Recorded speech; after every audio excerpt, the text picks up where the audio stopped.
Hello student, good morning. आज मैं आपको नरेशन का दूसरा पार्ट पढ़ाने जा रहा हूँ, जिसका नाम है चेंज ऑफ टेंस। इससे पहले मैं आपको चेंज ऑफ पर्सन्स का पढ़ा रहा था, जो कैसे हम किसी भी पर्सन्स को बदल सकते हैं, किसी भी मतलब कि वर्ड के साथ, किसी भी नियम के साथ। तो वो एक बनाने का तरीका आपको समझाए थे, कैसे हम कोई वर्ड को कैसे बदलें। तो अब जो हम पढ़ेंगे चेंज ऑफ टेंस, मतलब काल का बदलना।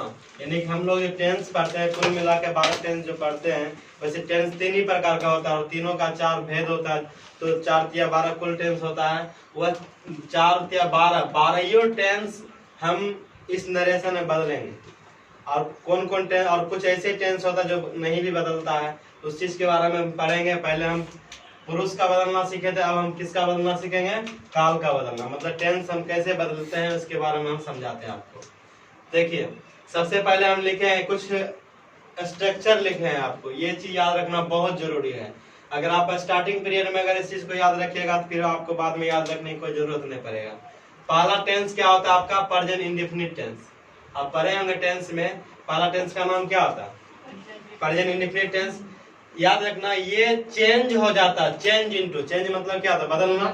ये बदल जाता है आपका पास्ट इंडेफिनिट में। नरेशन में जब भी आपका वाक्य प्रेजेंट इंडेफिनिट टेंस में आएगा, वो आप किसमें बदल दीजिएगा? पास्ट इंडेफिनिट टेंस में बदल जाता है। जैसे आप ये सूत्र इसका पढ़े होंगे प्रेजेंट इंडेफिनिट टेंस का, सब्जेक्ट प्लस वर्ब 1 या वर्ब 5 प्लस ऑब्जेक्ट। और ये बदल जाता है जब आप बनाइएगा, किस रूल में बनाइएगा, किस स्ट्रक्चर में बनाइएगा? Subject plus verb 2 plus object. मतलब ऑब्जेक्ट के बाद अदर कुछ भी आ सकता है। अब देखिए मेन पॉइंट क्या आ रहा है, ये आपका वाक्य में डायरेक्ट नरेशन में वर्ब 1 या वर्ब 5 आएगा। आप वर्ब 1 या वर्ब 5 किस में चेंज कीजिएगा? वर्ब 2 में। किसमें चेंज करना है?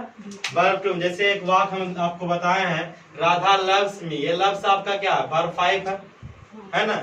अब देखिए चेंज हो गया, राधा लव्ड मी। ये लव्ड आपका क्या है? वर्ब 2। अब देखिए वर्ब 5 इस टेंस में वर्ब 2 आ गया, इस टेंस के अनुकूल आ गया ना। इसी प्रकार से आपको टेंस बदलना होगा। अगर वर्ब 1 या वर्ब 5 होगा, वह किस में बदल जाएगा? आपका वर्ब 2 में बदल जाएगा। समझ गए ना आपको? ये आपको मेन याद रखना पड़ेगा। दूसरा टेंस लिखे हैं प्रेजेंट इम्परफेक्ट टेंस। तो ये प्रेजेंट इम्परफेक्ट टेंस आपका चेंज हो जाता है किसमें? पास्ट इम्परफेक्ट टेंस में। सही समझिएगा, बस एक बार समझ जाइएगा, दोबारा समझने की जरूरत नहीं पड़ेगा आपको। ये किससे बदल जाता है? पास्ट इम्परफेक्ट में। तो प्रेजेंट इम्परफेक्ट टेंस का सूत्र होता है subject plus is comma are comma am plus verb 4 plus object. आप ऑब्जेक्ट के बाद अदर कुछ भी हो सकता है। याद रखना है कि जो विद्यार्थी टेंस नहीं भी जानते, ये टेंस का ही सूत्र है। समझ गए ना? तो टेंस का सूत्र, ये सूत्र इसलिए लिखा रहे हैं ताकि आपको वाक्य समझने में कोई दिक्कत नहीं हो। तो फिर ये चेंज हो जाता है किस सूत्र में? Subject plus was were plus verb 4 plus object. अब देखिए इसमें मेन रोल क्या है? इज और आर एम जो होता है, ये आपका किसमें बदल जाएगा? वाज या वेयर में बदल जाएगा। ये याद रखना। जैसे देखिए Mohan is going to house. देखिए मोहन सब्जेक्ट आया, इज आ गया, वर्ब 4 में गोइंग आ गया, ऑब्जेक्ट में आपका क्या आ गया? ये हाउस हो गया, आ गया ना अदर में। तो ये किससे बदलेगा? मोहन अब इज है, इस सूत्र के अनुसार बदलेंगे क्या होगा? वाज होगा ना। Mohan was going to house, ये इनडायरेक्ट नरेशन हो गया। तो इसका और उदाहरण आप बना सकते हैं, लेकिन हम एक एक ही उदाहरण दिए हैं समझने के लिए, क्योंकि इसके आगे बहुत चीजें हमको और लिखाना है, इसलिए जल्दीबाजी में हमको निकलना है। फिर इसका देखिए तीसरा सूत्र लिखे हैं टेंस प्रेजेंट परफेक्ट टेंस। आपका तीसरा टेंस यही होता है प्रेजेंट परफेक्ट टेंस। ये बदल जाएगा आपका चेंज इनटू, मतलब बदलना। किससे बदल जाता है? ये पास्ट परफेक्ट में बदल जाता है। याद करो प्रेजेंट परफेक्ट टेंस का सूत्र क्या होता है? ये सूत्र पढ़ाएंगे, सब्जेक्ट प्लस हैज या है प्लस वर्ब 3 प्लस ऑब्जेक्ट। क्या परफेक्ट में वर्ब 3 होती है, ठीक है, हैज होती है। अब ये बदल जाएगा किसमें? आपका subject plus had plus verb 3 plus object. Object में अदर कुछ भी हो सकता है, स्थान वगैरह कुछ भी।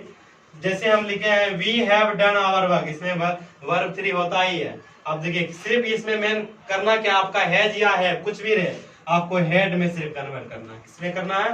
हेड में। देखिए क्या लिखे वी, अब हैज हैव है, हेड के है ना, हैव रहे या हैज रहे, इसको किसमें बदलना है? सिर्फ हेड में। अब बाकी सेम वही रहेगा। Done our work, done our work, indirect narration हो गया। समझिए? दूसरा चौथा टेंस लिखे प्रेजेंट परफेक्ट कंटिन्यूअस टेंस। इसी का मतलब समझिएगा कंटिन्यूअस। कंटिन्यूअस टेंस, ये चेंज इनटू मतलब ये बदल जाता है आपका पास्ट परफेक्ट कंटिन्यूअस टेंस में। प्रेजेंट परफेक्ट कंटिन्यूअस टेंस किससे बदलता है? पास्ट परफेक्ट कंटिन्यूअस में। याद रखिएगा ये किसमें बदलता है? चेंज ऑफ टेंस में। और ये चेंज ऑफ, अगर यही वाक अगर चेंज ऑफ पर्सन में है तो वो टेंस नहीं बदलता। बदलता है एक बार नहीं बदलता, चेंज ऑफ पर्सन में नहीं बदलता, ये जब भी बदलता चेंज ऑफ टेंस में। तो चौथा का सूत्र होता है स्ट्रक्चर सब्जेक्ट प्लस हैज या है प्लस बीन। इसमें क्या होता है? ये बीन आपका एक्स्ट्रा बढ़ता है।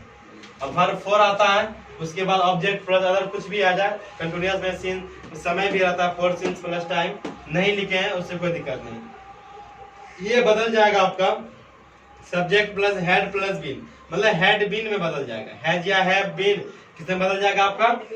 हेड बीन में। फिर वर्ब प्रो प्लस अदर जो है वो सेम उतर जाएगा। बाकी जैसे नियम तो बदलती है वैसे बदलना पड़ता है। जैसे सी हैज बीन राइटिंग मी, है ना, ये हैज बीन आ गया ना चौथा टेंस का पहचान वर्ब 4। अब देखो ये चेंज किससे हो गया? सी हैड बीन राइटिंग मी। सिर्फ क्या पॉइंट याद रखना? हैज बीन किससे बदल गया? Had been. आपको याद रखना present perfect indefinite past indefinite में बदल जाता है। प्रेजेंट इम्परफेक्ट किसमें बदल जाता है? पास्ट इम्परफेक्ट में। प्रेजेंट परफेक्ट किससे बदल जाता है? पास्ट परफेक्ट में। और प्रेजेंट परफेक्ट कंटिन्यूअस टेंस किससे बदलता है?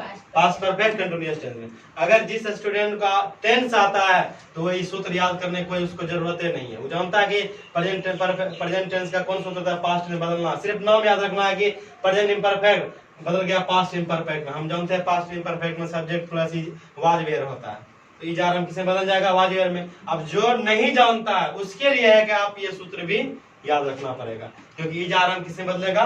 वाज वेयर में। उसके लिए है कि सब याद रखना पड़ेगा। जो टेंस जानता है तो उसके लिए तो एक बार पढ़ लीजिएगा, उसको समझ में आ जाएगा। ठीक है, बस आज इतना के लिए, फिर अगले दिन हम आपको आगे बताएंगे। Thank you.